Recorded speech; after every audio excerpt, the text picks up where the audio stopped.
The idea for a smart wallet came about when one of our friends, he keeps losing things.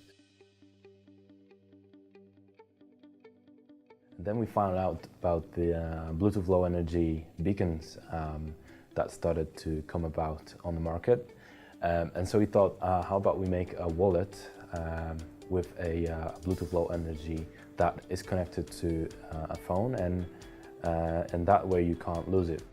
Having the experience from the past, I decided actually to use crowdfunding to raise money for this particular project. We set ourselves a goal of $15,000, which we thought will be large enough for us to start this project, and not big, not too big, so we can't actually deliver on it. We found out that there's a lot of cool features that we can implement in the wallet. We were asking about gathering ideas of what we can put in there. We had some friends who dealt with technology overall.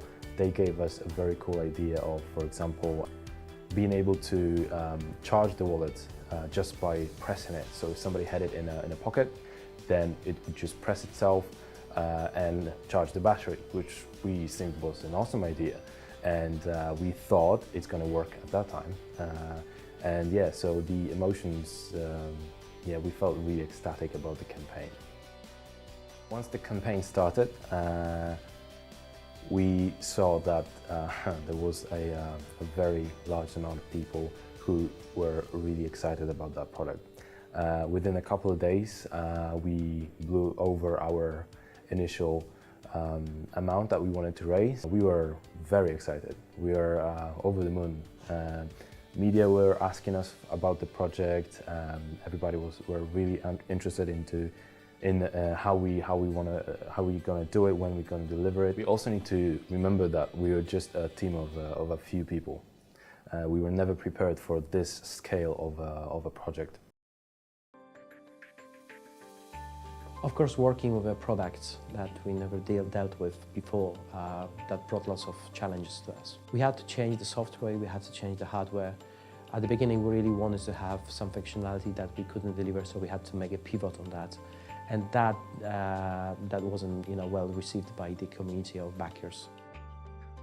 On the production side, because we changed the technology inside, we wanted to actually bring something extra, which means wireless charging. We thought that this at the beginning would be a great idea, but having the experience later that powering the battery by just pressing it, the wallet, could take hours to make it happen. So eventually the experience will be very bad. That's why we decided to change it. We failed in telling to our backers why we did it. We had a really cool product. We had people who were capable of delivering that product, but we just never had the capabilities and resources to actually deliver it. And that was the biggest challenge that we had, and that was the biggest problem. People felt let down because they never had replies to their emails. The point was that we had 2,500 people who backed us on Kickstarter, and they were all sending us emails, and we just could not handle all this communication coming our way.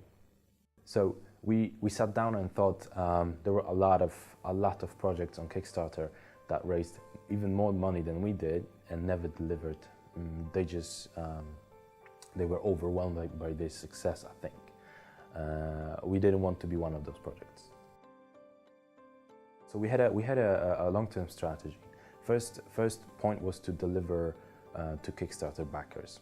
The initial product was not what we wanted it to be, but we decided, done is better than perfect, and we shipped out that product. We had quite a bit of bad feedback from that because the software was still in development stage, so it didn't really deliver all the features that we promised. So that was another wave of negative feedback that we had.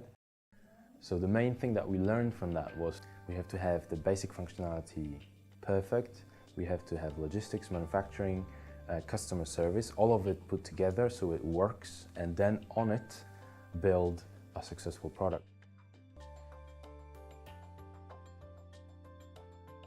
We're moving to Woolet 2.0, and it means not only changing the software, changing the firmware, it's changing the leather. The Woolet 2.0 has all of the features that we wanted to include in the original Woolet, but it also has a lot of features and it's constructed in a different way. So all of the features that we came up with during the time. So we are very excited. We got feedback, how people handle, coins inside, how to change, how to make it more classic, comparing with the geek version.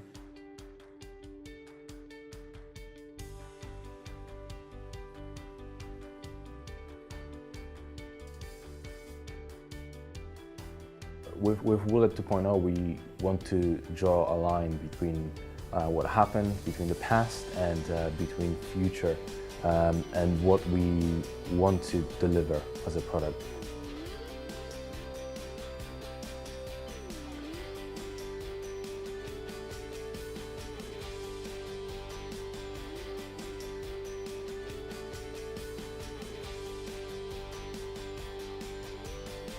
At this point, we are ready to deliver a product that we are really, really proud of.